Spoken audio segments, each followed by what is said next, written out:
Bonjour à tous, aujourd'hui on se retrouve pour une nouvelle vidéo et c'est on va dire la dernière de notre Final Cut Pro pour les nuls, les bases. Donc on va dire que aujourd'hui vous êtes capable avec les vidéos qu'on a tournées ensemble, donc que ce soit transition, les titres, les effets, la colorimétrie, les bases tout simplement de Final Cut Pro, où est la timeline, où sont les plans, où aller chercher, où mettre les effets, où régler les effets, tout ça vous le savez.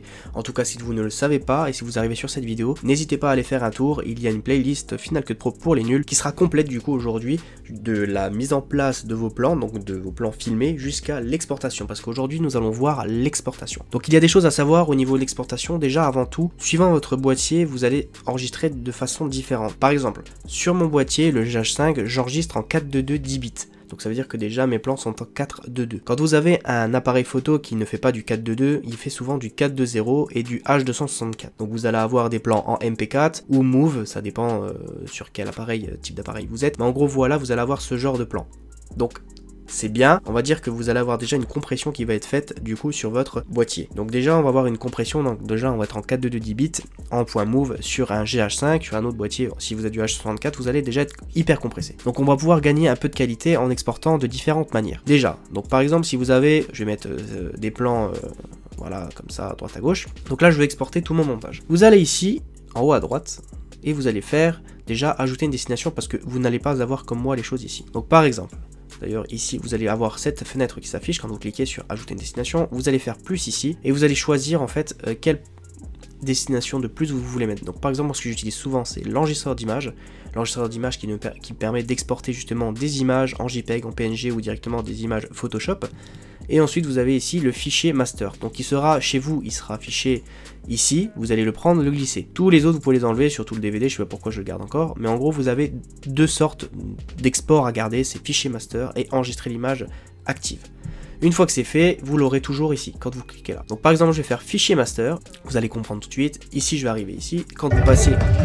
Vous avez bien entendu votre vidéo avec le son. Vous allez pouvoir ici régler les balises pour retrouver plus facilement dans votre ordinateur votre vidéo. Vous avez bien entendu ici les informations. On est en 25 images secondes parce qu'on a créé quelque chose en 25 images secondes et en 1080p. Le stéréo, donc ce sera gauche-droite au niveau de l'audio et on sera du coup en 48 kHz. Donc ensuite vous allez avoir la durée aussi de votre plan, donc là on a 1 minute 01, pour quel appareil c'est destiné, bon bien entendu aujourd'hui ça ne veut plus rien dire, vous pouvez mettre une très bonne qualité sur vos appareils, il n'y a pas de souci. Vous allez ensuite aller dans réglages, c'est là que tout va se passer, vous allez pouvoir choisir ici le format. Le format il y a soit vidéo audio, vidéo ou juste audio. Juste audio c'est par exemple si vous faites un montage audio, vous voulez le présenter à votre client avant de commencer votre montage, vous pouvez exporter juste l'audio malgré que vous avez déjà mis quelques plans. Ensuite vous avez dispositif Apple pour ordinateur, pour web, etc. Je vous conseille de laisser sur vidéo et audio, et si en codec vidéo, comme je vous l'expliquais tout à l'heure, suivant les appareils, vous allez enregistrer de différentes manières. Et c'est là que tout va se jouer. Il va falloir en retenir que deux, essentiellement, sur Final Cut, qui vont vous servir tout le temps. C'est Apple ProRes 422 HQ et le H264. H264, c'est quoi? C'est tout simplement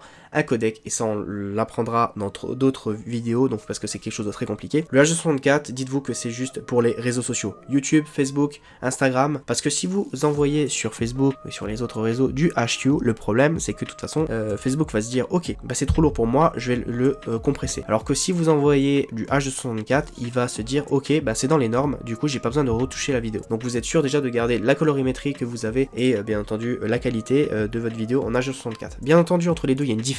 Le H264 est de bien moins bonne qualité que le 422 HQ, mais bien entendu ça se voit au niveau du poids. Donc par exemple ici je suis en 422 HQ, je suis à 1,43 Go. Si je me mets en H264, vous voyez que je suis à 149 NMO. Donc c'est vrai que ça change beaucoup, mais aujourd'hui moi ce que je fais souvent c'est que j'exporte tous mes plans pour mes clients, pour qu'ils mettent sur leur télévision, pour qu'ils mettent sur leurs écrans du 422 HQ parce que c'est très recommandé pour la télévision, avec un standard colorimétrique de Rec 709, ça de toute façon vous pouvez pas le bouger, à part sur un autre logiciel d'export qu'on verra peut-être plus tard dans une vidéo, qui est relié justement à Final Cut Pro, vous avez plus de souplesse au niveau des réglages. Vous allez pouvoir aussi exporter en H264, vous voyez ici du coup le format fichier audio a changé, on n'est plus sur du PCM linéaire, mais on est sur du AAC. Donc vous voyez qu'on perd aussi du coup au niveau de la qualité audio, ce qui est tout à fait normal parce que ça va être prévu pour tout type de support rapide à la lecture, donc Facebook, etc. comme je le disais tout à l'heure. Donc vraiment il y en a deux à retenir, c'est H264 et 422 HQ. Si vous voulez pas exporter en HQ, vous avez le 422. Donc par exemple ici, moi mon fichier de base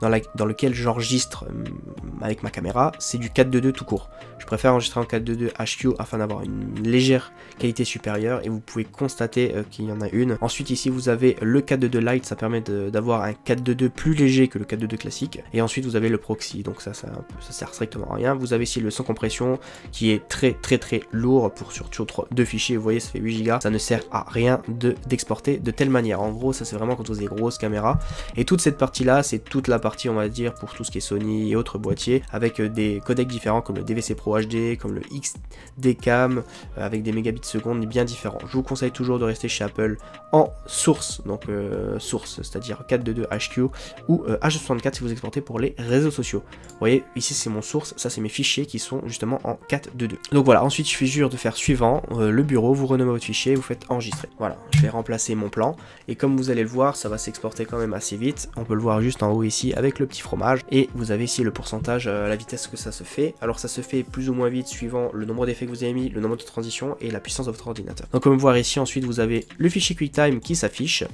avec le petit message en haut à droite, et vous avez ici votre vidéo avec le son et tout qui s'est exporté. N'hésitez pas à mettre des commentaires si vous voulez des vidéos bien spécifiques et un peu plus poussées sur Final Cut. Si vous avez des idées, n'hésitez pas. Et en tout cas, on se retrouve pour d'autres vidéos. Bye bye tout le monde.